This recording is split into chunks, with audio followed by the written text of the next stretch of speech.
Good morning, I'm Bob Weir with another interview of candidates running for office in Denton County. My guest today is Jacob Anderson, running for place 7 on the LISD Board of Trustees. Thanks for being here, Jacob, on this cloudy, rainy day. We'll make it sunny. Okay, now voters can read your bio on the written portion, so I'll get right to the question. What do you think is the most important function of a school board member? School board member has no authority on their own. They are part of a board, and that's where they get their authority. But they're responsible for creating policy for the district, adopting a budget, selecting a CEO, which is our superintendent. Right.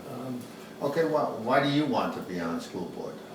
The last decade, I have been serving LISD as a teacher, special education, then a 3rd grade dual language teacher. And then I moved into administration. I served at 2 different Title I schools. I pursued this as my ministry field, and so this is just me remaining in ministry, serving the families and the teachers and staff that I have the last decade.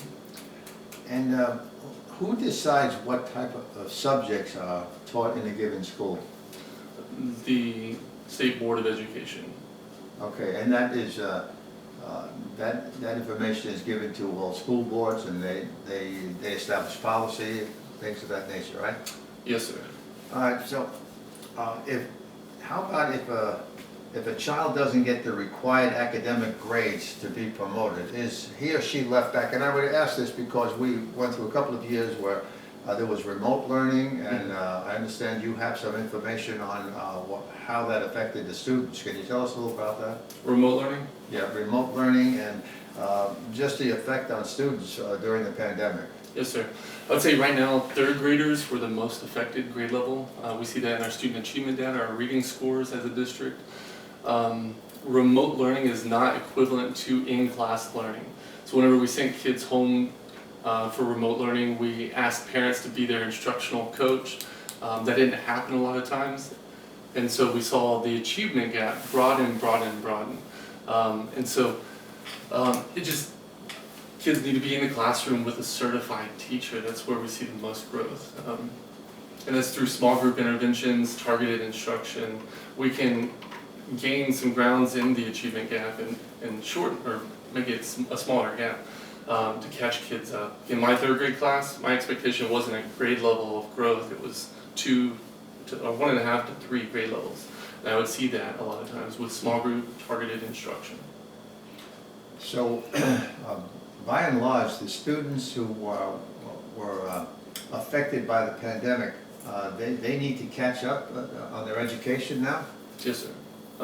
Yeah, we still see the effects of it. I'm proud to say that LSD wasn't as nearly affected as the rest of our state, even our country. Because we already had iPads ready to go home as a 1X district. We just had to have a game plan of how do we get that into pre-K through 3rd graders' hands. And so we made quick work of that, and I think we did really well in making sure that we didn't lose too much ground for instructional time. So those children who were tested and didn't do well would have to have remedial education to catch up. That's correct. Our state's aware of the issue. They did House Bill 4545 a couple of years ago, and that requires any kid who's unsuccessful on a STAR test to have 30 hours of additional required instructional time in that given subject area. And so they're cognizant of that. They also have a requirement for a small group, no more than, I think it was 4 kids to a learning group. And Jacob, do you have children attending LISD schools? Not currently. I have in the past. My wife and I, we foster kids, and so we've done that for the last 5 years. We've had kids placed with us that have gone to school with me, and they've been in my grade level. They shared the same teachers that were on my team. But we don't currently. We have 2 kids, a 2-year-old boy and a 1-year-old girl that we've adopted through foster care. They will shortly be attending Memorial Elementary. All right, how about we move on to something like bullying in school is often a problem. Does LISD have penalties for bullying? Yes, sir. So as an assistant principal at Lakeland Elementary, we would get this a lot. So anytime somebody alleges their child's being bullied, we have to drop everything and investigate it fully. As part of Daniel's Law, so it is a requirement. Any type of bullying or harassment has a full investigation that's associated with it, and then there are consequences that take place after that.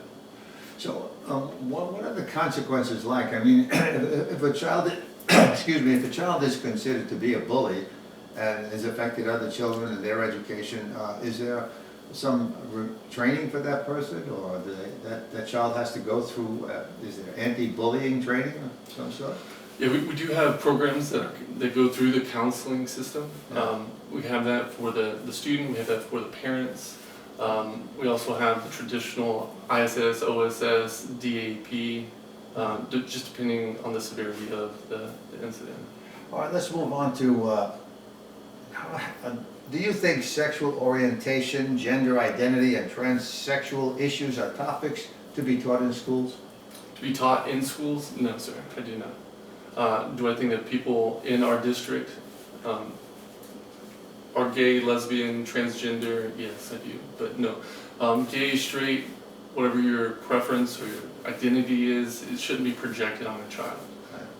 And how do you feel about critical race theory? Critical race theory? Being taught? I think the theory has the underlying premise of every system in America is racist. And if you're not aware of that, then you may be racist yourself. I disagree with it. It's actually illegal to teach it in Texas, so it's kind of a non-issue here. It is a non-issue, so it wouldn't be seen in LISD schools. It wouldn't be seen in LISD schools or any of the 1,000 districts in Texas. All right, how about parents' rights? Do you think parents have a right to decide what their kids are taught? Absolutely. So I've only served on Title I campuses, and my dream was just to have one parent participate as like a room mom or somebody to run copies for me. It was a dream, just parent involvement. And so it's still a dream or a desire to have as many parents as possible involved in our school district. They can be part of the curriculum, they can help choose curriculum resources that we use in the district. Yes, it's a goal and it's a priority. Okay, so parents really should be involved. Okay. All right, how about, I want to just mention that the size of the budget at LISD is something like 600 million, is it, somewhere around? It's over $500 million, yes sir. Okay. Which is a big topic. A lot of that, I mean, we have, I think it's 68 million going back to the state's general fund.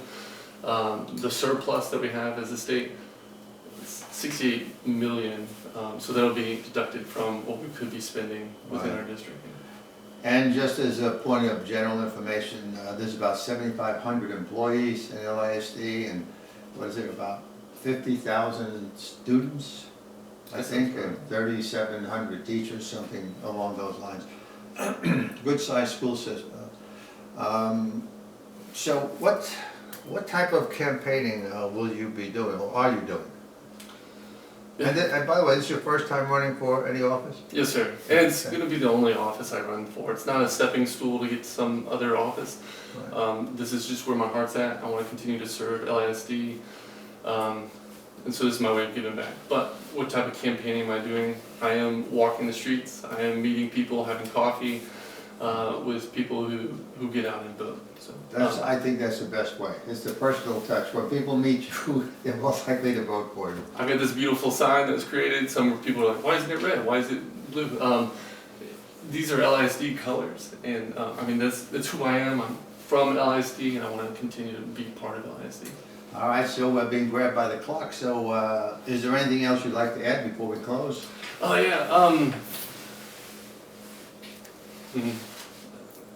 What my hope for the school board is to have somebody with experience in the classroom as an administrator, somebody who has been trying to hire teachers during a teacher shortage, just the hands-on experience to be able to speak from experience instead of just shouting political platitudes or theoretical concepts that they've learned from a textbook. You can do a quick Google search for anything, but to be part of it and to know what's actually happening in the classroom, I think that's vital and it's important for decision makers. So I'd love to have somebody on the board who can make decisions and know how that affects the classroom and the campus. Sounds like a good approach. Thank you, Jacob, for being here, and good luck in the election. Bob, I appreciate it. Thank you. Thank you. And thank you for watching.